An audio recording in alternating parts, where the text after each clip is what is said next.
Hi, welcome to SBR TV. I'm Peter Loshak. This is the SBR TV Experts Roundtable for the Divisional round of the NFL playoffs. We've gotten some great advice really all year long from these guys, and it definitely has continued into the playoffs, where last week we got, among other things, great calls on Green Bay and the under in that game. They talked about the under in the Jets-Colts game, which is a great pick. So let's welcome back to the show Scott Kellen from SixCentSports.com, Zach Rosenfield from AccuScore.com, and professional handicapper John Ryan. Congrats, guys, and thanks for being here again. Thanks for having us. Thanks for having me. All right, so let's start off with the Saturday games. We'll start with the first one, Baltimore at Pittsburgh. This is a bit of a tough one. The Ravens, of course, got a great win last week on the road over KC. We noted last week what a great road team in the playoffs Baltimore's been in recent years, and Zach, you in particular, liked the Ravens last week, so that was a great call, great pick. Now, though, they're about a 3.5-point dog to Pitt, and Pitt, of course, they're off of a week of rest. Joe Flacco played his best playoff game of his life last week, pretty much, but he's sure to get a much tougher test here against Pitt's defense. And Flacco and the Ravens in general, as good as they may have been on the road in the playoffs in recent years, and just on the road in general this year, have not been a good bet against Pitt recently. Flacco's only won twice against Pittsburgh in 7 games in his career, and the Ravens are 1-4-1 against the spread against Pittsburgh in their last 6 games against them. So I personally am not clear as to where an edge might be here. It's hard to swallow a bet against Baltimore, getting 3 and a hook in what will likely be a tough, close game. But it's also tough to swallow going against Pitt in light of their recent ATS record against Baltimore and Pitt's week off. But they do usually play each other pretty close to within a touchdown. So let's start with you, Zach, since you had such a great call on Baltimore last week. What do you think of them getting 3.5 here against Pitt?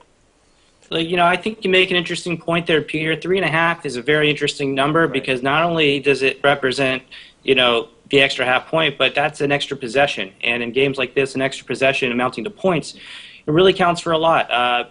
This isn't a strong lean for us, although we will say that we are profitable with both Baltimore and Pittsburgh this year. Baltimore we're doing great with. We were 8-3 going into against the spread with them going into the wild card round. That moved to 9-3, and we are. I'm going to look at my Pittsburgh Steelers record right now, which is 8-6. So that's a little bit more modest, but Pittsburgh was a bit of a bizarre team in the first half of the year with Ben Roethlisberger being down. Our indications say that Pittsburgh simulates to be a 4-point favorite in this game. And you talk about variables, you talk about the against the spread record that Pittsburgh's had over Baltimore over their last 7 games, 7 wins with Roethlisberger starting for Pittsburgh over Baltimore, home field advantage. All indications say here that you might want to lay the points, although I'm sure maybe the other panelists might be able to make a stronger case for either side. We'd give a narrow margin to Baltimore in this game. To Pittsburgh in this game. Yeah, it's interesting. It's tough. I'll tell you one thing that's coming to my mind. It's a little bit embarrassing because I know it's incredibly square, but it's probably going to. These teams play each other really close.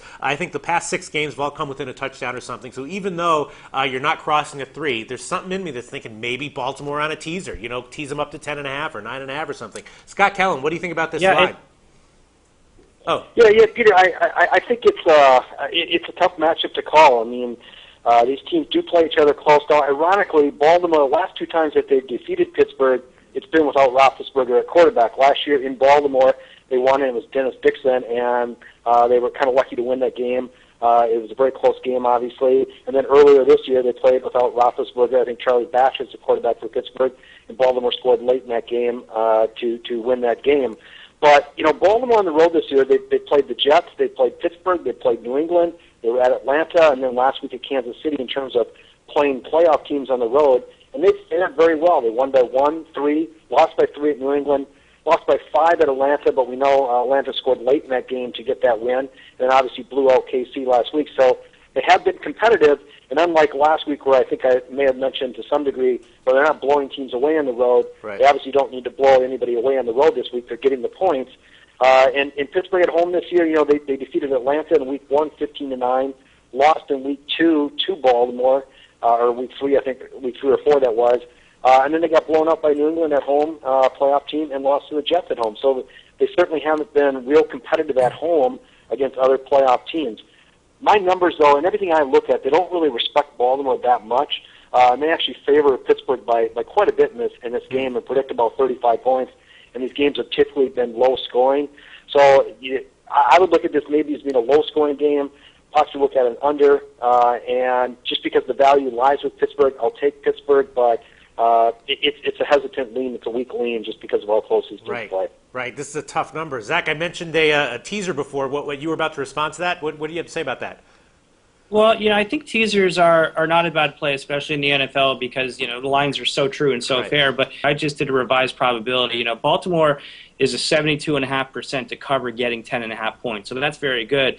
You might want to consider packaging that if you're looking to buy some insurance, or as the fast money guys might say on NBC's protection with the New England Jets over/under game, which I'll address too, which is a very strong play. But look, only package a teaser if you feel very strong about one side or one total, and you really want to buy some insurance on it. Yeah, it is a tough line, very sharp line. John Ryan, what light can you shed on this, if any? I like the idea of taking Baltimore, and I'll tell you why. Flacco is actually tied on the all-time list for most road wins in the playoffs, and I was quite shocked to see that the number is only 4 on the all-time list for road wins, and I think that's because Brady and those type of guys are always playing at home and rarely have to venture out into the road. But the experience that brings to this game, and I think the line is 3.5, and I think that's telling you something there. Baltimore played last week, and granted they didn't have to play very hard to beat the Chiefs. Pittsburgh is home resting, and 2 weeks of rest, as we know throughout the decades of football, is a huge advantage. So why is the line only 3.5?